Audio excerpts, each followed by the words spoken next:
We flew American Airlines from Manchester to JFK and spent 2 nights in the New Yorker Hotel on West 34th Street and 8th Avenue.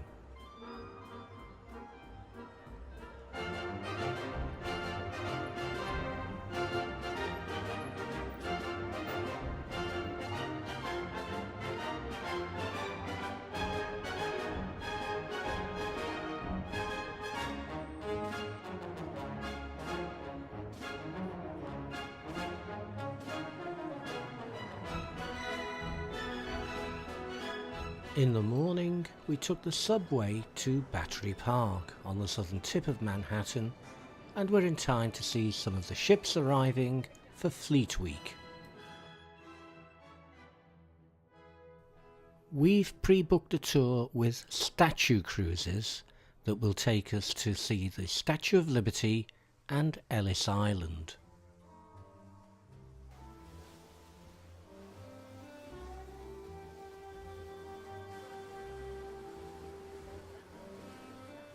Inside the statue's pedestal there's an older version of the torch, and when we reach the top of the pedestal we can look up into the inside of the statue and the spiral staircase that we'd have to take to walk to the top.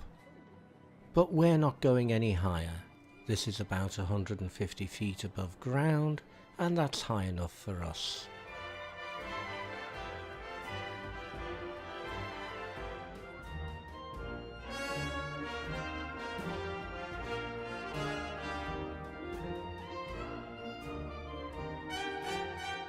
Next stop is Ellis Island, which was the United States' main immigration processing station between 1892 and 1954. The main building is now a museum.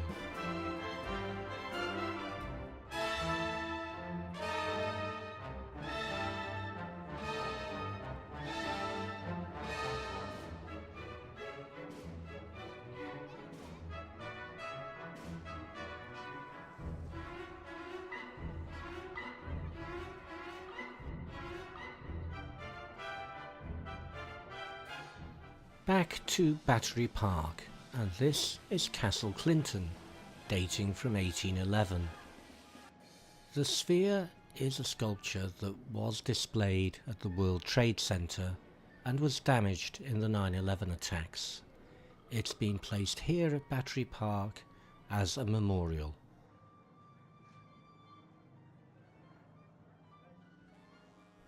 Next day is Embarkation Day, and Marina leaves from the Manhattan Cruise Terminal next to the Intrepid Air, Space and Sea Museum.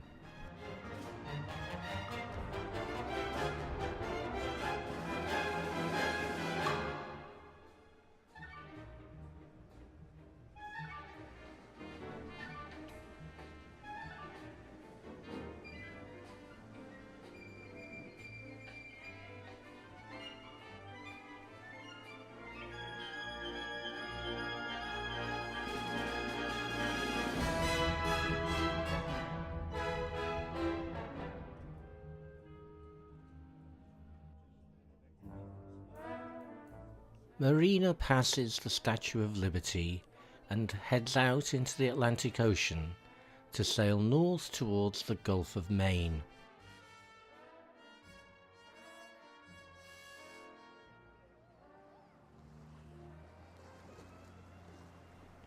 After a full day at sea, Marina is anchored off Bar Harbor.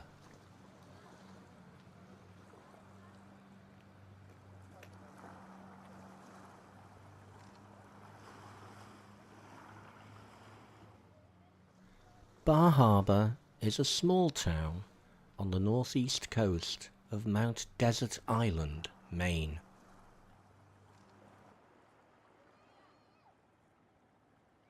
From the 19th century to the Second World War, Bar Harbor was a haven for the super rich. They go elsewhere these days, and the town now serves more ordinary tourists. There's even a village green. There are lots of restaurants and hotels, as well as many interesting individual shops.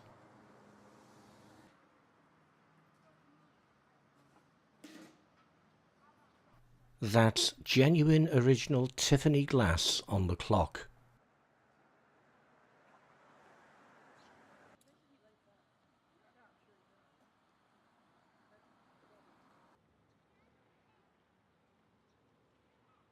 We've pre-booked a tour with Ollie's Trolleys to Acadia National Park, and we're just going now to join it as it's about to start.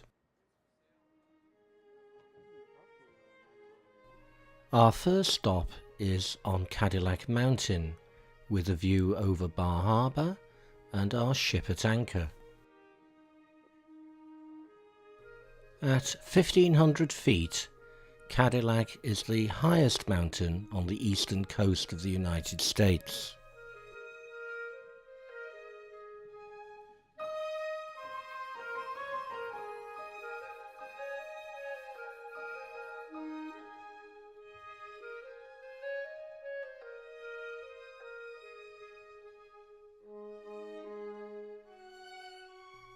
Next stop is the Wild Gardens of Acadia, which in a 1-acre site displays plants from all the habitats of the national park.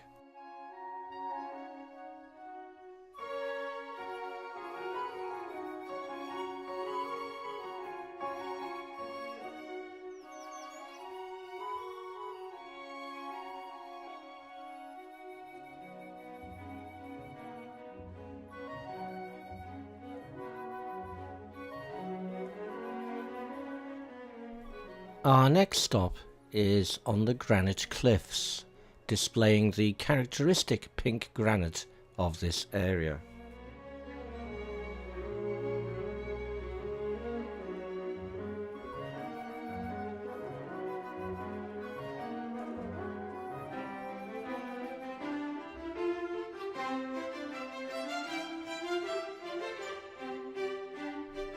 Then it's back into town, and time for a bit of shopping, as well as a nice lobster roll for lunch.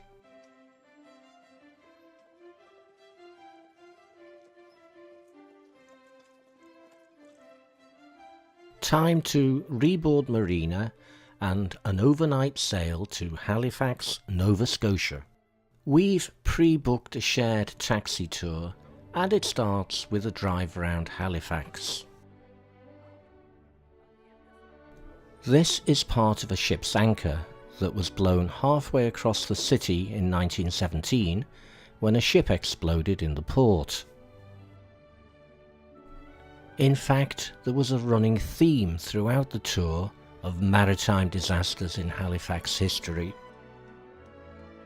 We've now reached Dover, not as big as the English port it's named after.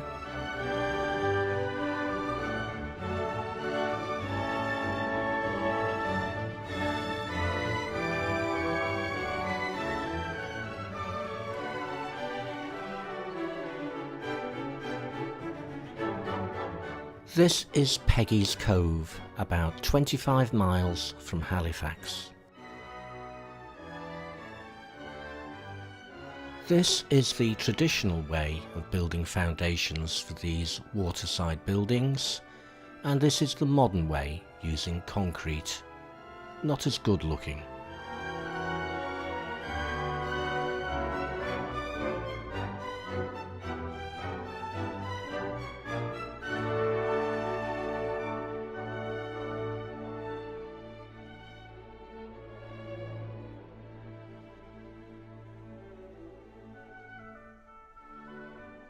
Everywhere you go in Nova Scotia, great play is made of the Scottish heritage.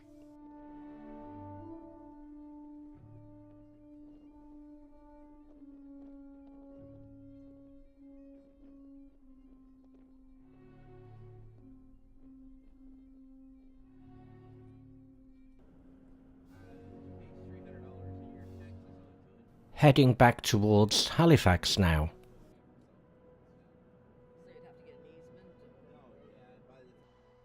Fairview Cemetery has the graves of 121 victims of the Titanic sinking.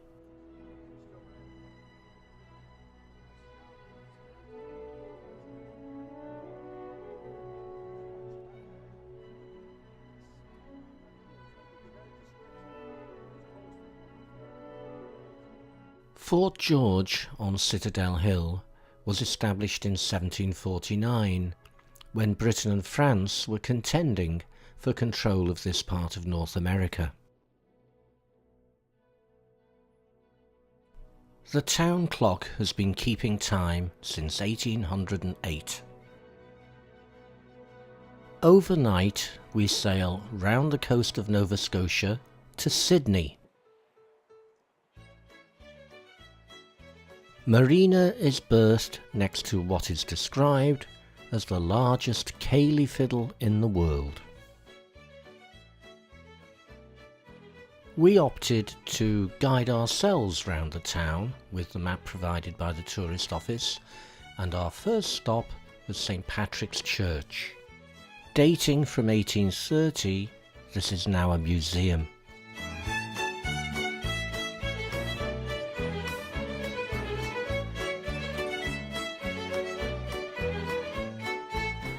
The Jost House was built in 1786 and is also a museum now.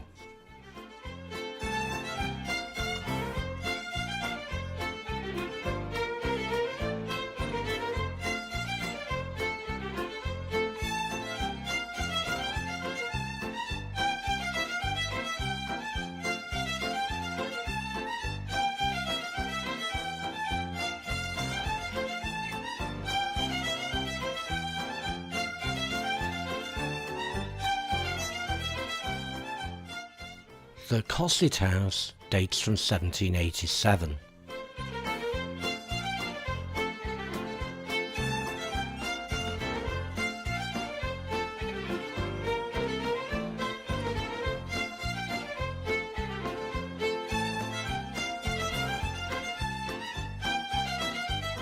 St. George's Anglican Church was started in 1785.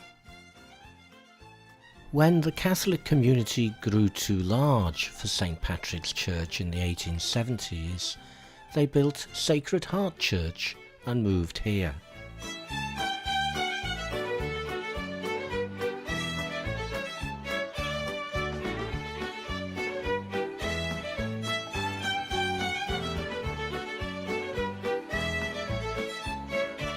George Street is Sydney's main shopping street. We return to the ship along Sydney's new boardwalk. It's so new, in fact, that in some places it's still being built. Next day, Marina spends cruising the St. Lawrence River towards the city of Quebec, capital of the province of that name. We are berthed on the Chateau Frontenac, a hotel built by the Canadian Pacific Railway.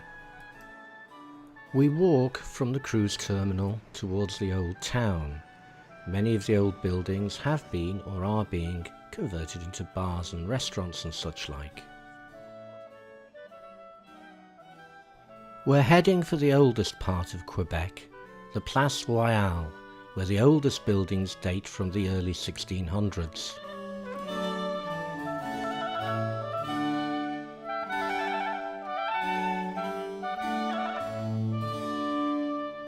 Notre-Dame des Victoires is the oldest stone-built church in North America, dating from 1688.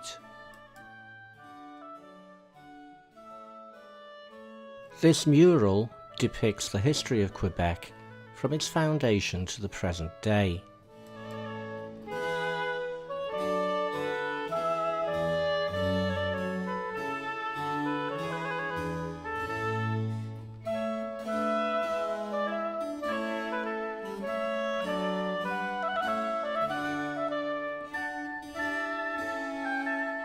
For $2.25 each, the funicular takes us to the upper town.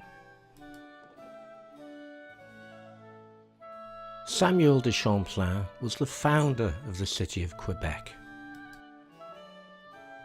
The boardwalk leads towards the citadel. Chateau Frontenac dominates the upper town.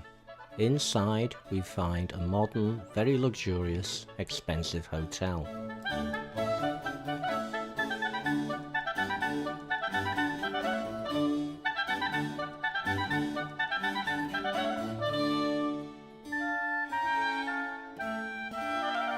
A small touch of Art Deco architecture.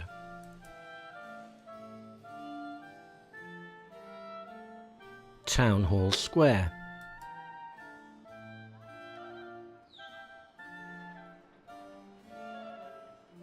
The Archbishop's Palace and the Cathedral of Notre Dame de Quebec.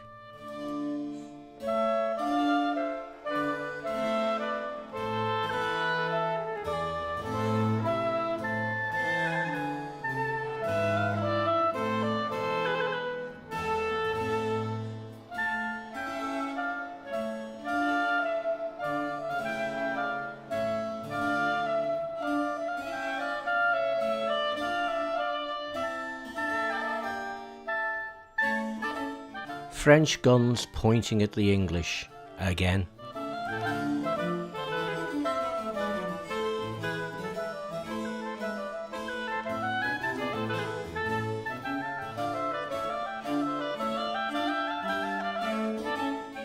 Looking down into the old town, and we can walk back down, saving the $2.25 each, and make our way back towards Marina.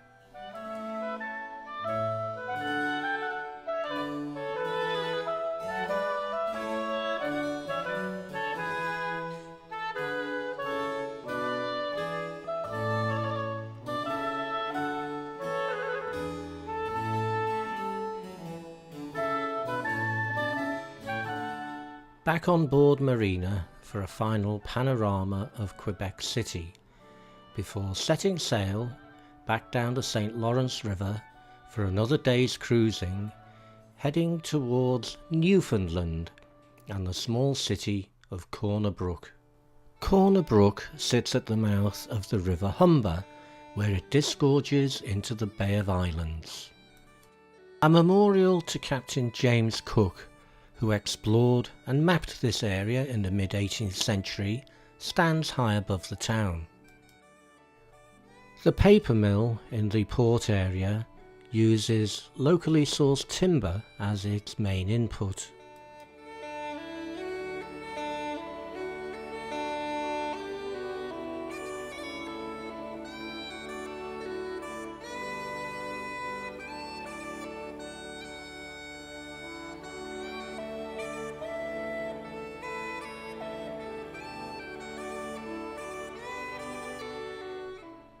Down in the city centre, we're on the roof of the City Hall. It's described as a green roof, but there's not much sign of green. It's still too close to winter.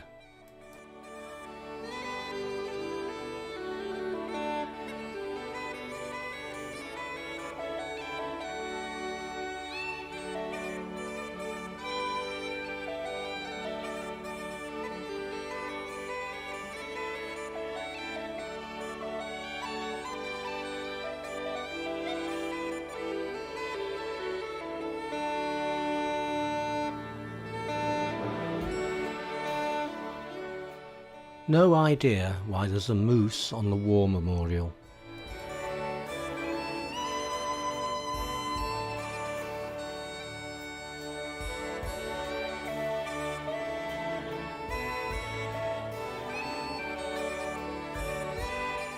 The Corner Brook Stream Trail takes you right round the city centre. Our next stop was due to be L'Anse-aux-Meadows in northern Newfoundland, but because of ice at the entrance to the harbour, that was unsafe, so we headed straight for Cove and 4 days at sea instead of the scheduled 3. St. Coleman's Cathedral dominates Cove, and our plan is to wend our way slowly up the hill to visit. The statue represents Annie Moore and her 2 brothers. Annie was the first emigrant to be processed through the Ellis Island facility in New York.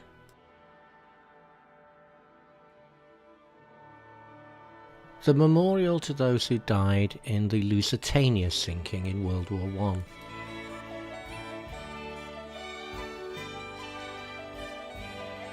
We've now reached the platform that the cathedral stands on.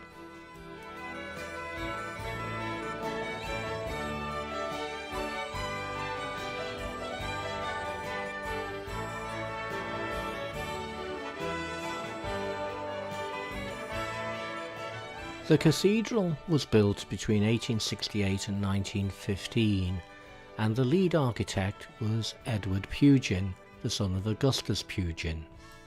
He died long before the cathedral was finished, though.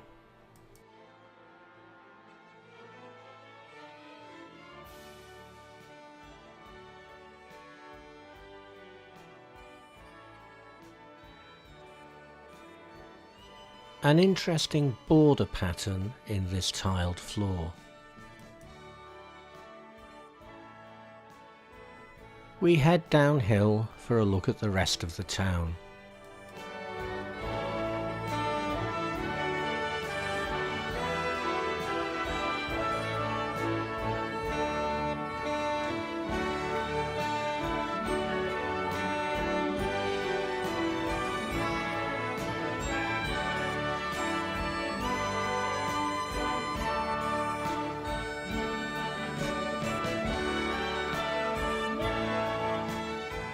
Cove was the last port visited by the Titanic, and the White Star Line's former offices are now a Titanic museum, restaurant and bar.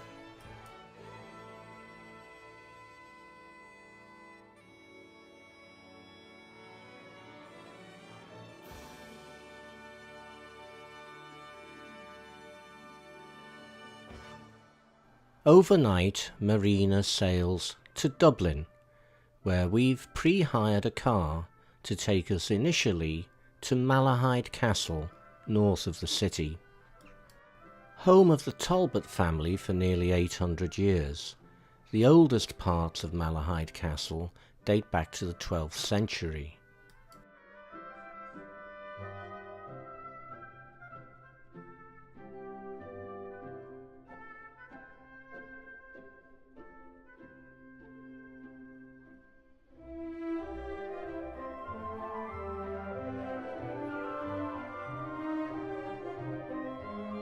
On the morning of the Battle of the Boyne in 1690, 14 members of the Talbot family sat down to breakfast in this room. None of them returned.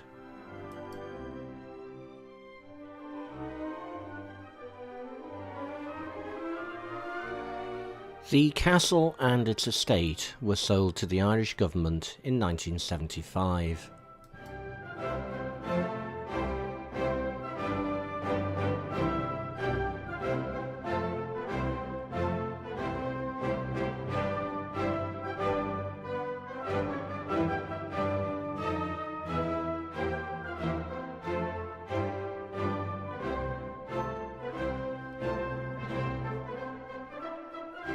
The estate includes extensive gardens.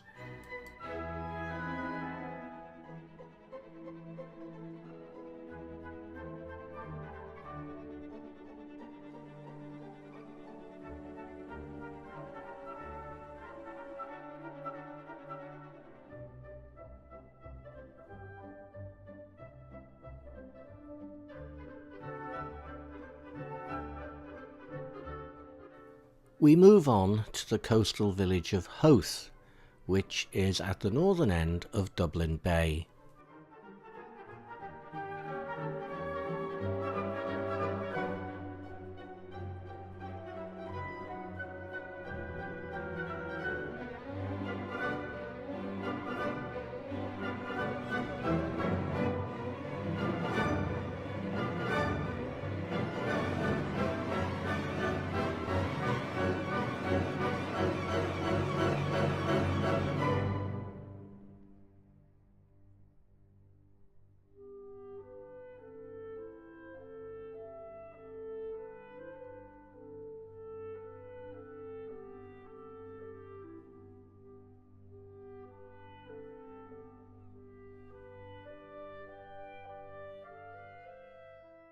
Overnight, Marina sails to Falmouth, Cornwall.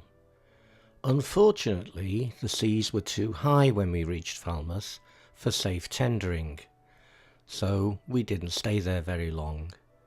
If we had been able to stay in Falmouth, maybe we'd have seen these sorts of things.